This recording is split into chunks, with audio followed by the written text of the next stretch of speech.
Entre 1555 e 1624, por diferentes motivações, o Brasil foi alvo de invasões estrangeiras promovidas por franceses e holandeses que tentaram, por meio de diversas expedições marítimas, se estabelecer no território brasileiro, já em processo de colonização pelos portugueses.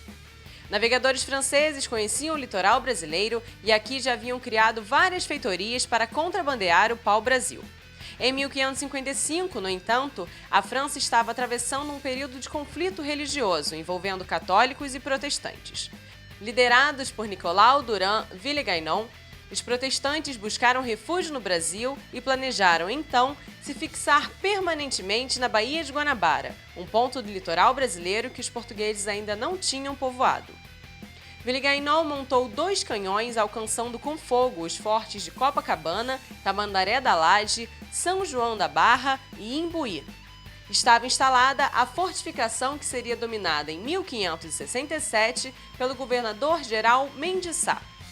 Em 1612, ampliada, contando então com 20 canhões, passa a ser chamada de Fortaleza de Santa Cruz da Barra. O subtenente Henry, especialista em história, garante que a fortaleza pode ser um plano de fundo para uma aula sobre os 500 anos de história do Brasil. A fortaleza ela é testemunha viva da história do Brasil, né? Se você pegar a pedra fundamental da fortaleza no ano de 1555, antes até da chegada dos portugueses efetivamente na cidade do Rio de Janeiro. Então aqui, quem primeiro chegou à Fortaleza de Santa Cruz foram os franceses, em 1555. Então a fortaleza ela foi testemunha desse evento histórico da formação da França Antártica no Rio de Janeiro. Em 1599, com a chegada dos holandeses, com a União Ibérica, a fortaleza ela também atuou contra o corsário holandês Oliver van Noort. E a partir do século XVII, a fortaleza ficou uma guardiã da entrada da Baía de Guanabara soberana. Quando, no ciclo do ouro, no final do século XVI, início do século XVII, começou a haver um interesse muito grande aqui no Rio de Janeiro, porque todo o ouro produzido nas Minas Gerais era escoado pelo Rio de Janeiro. Isso incitou as invasões francesas do século XVIII, em 1710 com Charles de Leclerc e em 1711 com Duguay-Trouin. É um evento fabuloso da história do Brasil, conhecido como Rio de Janeiro sequestrado. Para você ter uma ideia, Duguay-Trouin chega ao Rio de Janeiro com 6.000 soldados. Nessa época, a população do Rio de Janeiro era de 15.000 pessoas. Então Duguay-Trouin consegue invadir o Rio de Janeiro e sai daqui somente com o pagamento de resgate. Em 1863 acontece a questão Christie e faz com que a Fortaleza de Santa Cruz receba essa fabulosa arquitetura do século XIX. Então essa construção de casas-matas e a maior coleção do mundo de canhões Whitworth que nós temos hoje na Fortaleza de Santa Cruz. Já no final do século XIX, a Fortaleza atua na Revolta da Armada.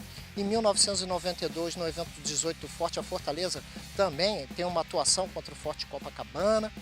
E no ano de 1955, o último tiro da Fortaleza de Santa Cruz, quando Carlos Luz embarca no navio, no cruzador Almirante Tamandaré, tentando sair do Rio de Janeiro, e a Fortaleza de Santa Cruz atua nesse evento, que culmina com a chegada do poder de Juscelino Kubitschek. São 14 pontos históricos distribuídos pela área de mais de 7.000 metros quadrados da formidável construção. A Bateria de Santa Teresa, batizada em homenagem à Imperatriz Teresa Cristina, foi construída estrategicamente entre os anos de 1863 e 1870. Possui 6 canhões vindos da Inglaterra no século XIX. Além de um mastro de pau-brasil medindo aproximadamente 22 metros de altura e um farol datado de 1870 que até hoje auxilia no balizamento das embarcações que entram e saem da Baía de Guanabara. As prisões no passado, construídas no século XVII, foram utilizadas até o século XVIII para o aprisionamento de corsários e piratas. E os presos eram transferidos de acordo com o comportamento deles. O tamanho das celas ia diminuindo até chegar à solitária, onde só era possível ficar agachado. A Bateria 2 de Dezembro, concluída em 1870, recebeu esse nome por ter sido inaugurada no dia do aniversário do imperador Dom Pedro II. Esculpida em rocha, conta com 21 casamatas e 19 canhões. Segundo o guia local, cada canhão era manuseado por 8 homens e a precisão de acerto era de apenas 2%. Uma das canhoneiras, janela onde são posicionados os canhões, recebe a placa de fuga do capitão Juarez Távora.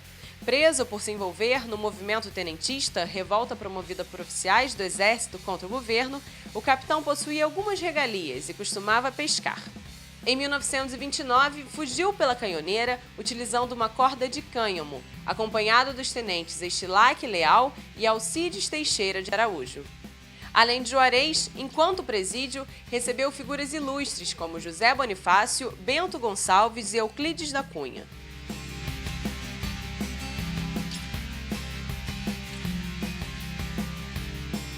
No próximo episódio, conheceremos outros pontos da fortaleza, como o ponto extremo, que abriga uma vista de tirar o fôlego.